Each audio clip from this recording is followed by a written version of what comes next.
everyone, and welcome back to the channel. Today we've got a story that feels like it's ripped straight from a blockbuster movie, but trust me, it's a powerful reminder of how fate works in mysterious ways. Grab your popcorn because this is a journey of secrets, sisterhood, and the incredible power of truth. Imagine this: a stormy night in Aba, Nigeria. Rain pouring down, thunder rumbling. Inside a small government hospital, a young woman named Ngozi is giving birth to twin girls. Her husband Emeka is pacing, praying for his family. When the midwife finally emerges, breathless, she delivers the good news. "Congratulations, sir. 2 beautiful girls." But joy, oh, it can be so fleeting, can't it? Minutes later, chaos. One of the babies, the smaller twin, is struggling.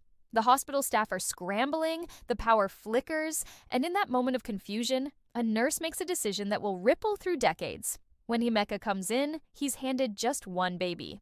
"The other didn't make it," the nurse says, her eyes downcast. Ngozi, heartbroken, holds her surviving daughter close, never knowing that her other baby was quietly taken away by a wealthy couple, the Williams, who had just lost their own child that same night. And that, my friends, is how the story of 2 sisters, Chika and Chioma, began. One raised in luxury, the other in hardship. It's a story that will make you question everything you thought you knew about destiny. Chika grew up in Lagos, the adored only child of Chief and Mrs. Williams.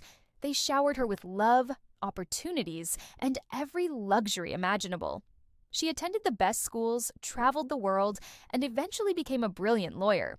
Her parents always told her she was born in London, a detail she never questioned. Why would she? Her life was perfect, but a world away, in Aba, Chioma's life was a daily battle for survival. Her father, Emeka, passed away when she was just 12, leaving her and her mother Ngozi to fend for themselves.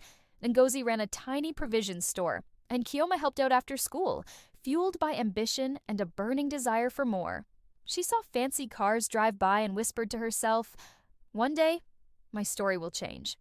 She dreamed of university, but it felt impossibly out of reach. Years passed, decades almost. Then, fate decided it was time to stir things up. One afternoon in Lagos, Chika's law firm was sponsoring a corporate outreach event in the East. Chika wasn't thrilled about it. "These charity trips are just for show," she complained to her boss. But her boss insisted, and so Chika found herself heading to Aba. As she arrived, the smell of roasted corn and red dust hit her. It felt strangely familiar, like a forgotten memory, even though she'd never been there before. Déjà vu, strong and undeniable. While supervising volunteers at the outreach, she met Chioma. Chioma had come for free legal advice about her mother's struggling shop. The moment their eyes met, something clicked. They froze. Same eyes, same nose, even a tiny identical birthmark just under the left ear. "Excuse me," Chika said, feeling awkward. "Have we met before?" Chioma laughed nervously. "No, madam, I don't think so." But the resemblance was uncanny. Everyone around them noticed. Their voices even sounded alike. The coincidence was unsettling for both of them. That night, Chika couldn't sleep. The next day, Chika sought Chioma out again. They talked, casually at first, then deeply, drawn to each other like magnets. Chika was impressed by Chioma's honesty and warmth, while Chioma was amazed by Chika's confidence and poise. They even joked about being spirit twins. But when they took a photo together and showed it to others, people were stunned. "Are you 2 sisters?" someone asked. That question, that simple question, echoed in Chika's mind. Back in Lagos, Chika couldn't shake the feeling of unease. Something was off. She started digging into her past. When she asked her parents for her birth certificate, they became defensive. "Why are you asking unnecessary questions?" her mother snapped. But this only intensified Chika's suspicion. Weeks later, she secretly contacted the hospital listed on her birth documents. What she discovered made her blood run cold. There was no record of any Williams baby born on that date. When she pressed further, she learned the certificate was a forgery. Chika felt her world begin to unravel. She confronted her mother, Mrs. Williams. "Who am I really?" she demanded. Her mother broke down, trembling. "We didn't steal you," she wept. "We adopted you privately. Our baby died that night and we were desperate. The nurse, she said there was another child who had been abandoned. We didn't know the full story." Chica's world collapsed. Everything she thought she knew was a lie. Driven by a hurricane of anger and confusion, Chica returned to Aba. She found Ngozi and Chioma and showed Ngozi the photo she had taken with Chioma. The older woman gasped, her hands trembling as she touched Chica's face. "My God," she whispered, "it's like looking at my own child twice." Tears streamed down Ngozi's face as the truth hit her with devastating force. You're mine." Chioma stood in stunned silence, her heart pounding. "What do you mean?" Ngozi wept openly. "I gave birth to twins. They told me one died. They lied to me. They took you." The room fell silent, the weight of the past crushing them all.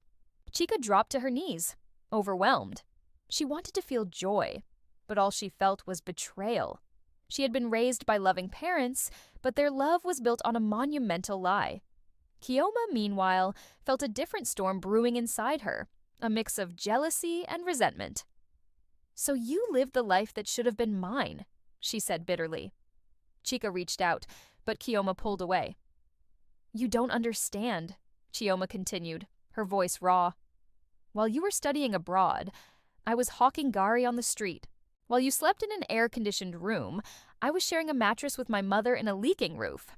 And now you just appear, saying we're sisters." The words cut deep, a stark reminder of their vastly different lives. But over time, the truth has a way of forcing hearts to heal. Chica stayed in Aba for weeks, helping their birth mother, Ngozi, and slowly, painstakingly, trying to mend things with Chioma. They were two halves of one story, different yet undeniably bound by blood. Then came another twist. Mrs. Williams, Chica's adoptive mother, fell gravely ill. On her deathbed, she asked to see both sisters. When they arrived, she took their hands. "I wronged you both," she whispered weakly, "but I loved you, Chica, like my own. And Chioma, I'll make sure you both share everything equally. You are sisters. Don't let bitterness destroy that." Her passing, though sad, brought a strange kind of peace, not division. In time, Chica used her influence and resources to open a small business for Chioma in Aba, finally giving her the opportunity she had always yearned for. And Chioma, in turn, taught her sister humility, simplicity, and the invaluable lesson of resilience. Their mother, Ngozi, would often say, "God may delay the truth, but he never denies it." Years later, when people saw the two women together, one perhaps in designer suits, the other in a vibrant wrapper, they'd smile, completely unaware of the incredible storm that had brought them to that moment. The lost twin and the found one, standing side by side, finally understanding that family wasn't just about blood or class.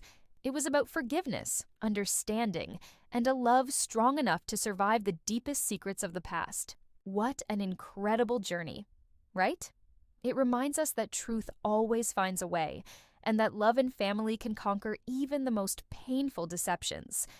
If this story touched your heart, please give this video a big thumbs up, share it with someone who needs to hear it, and don't forget to subscribe to the channel for more inspiring tales. Thanks for watching, and I'll see you in the next one.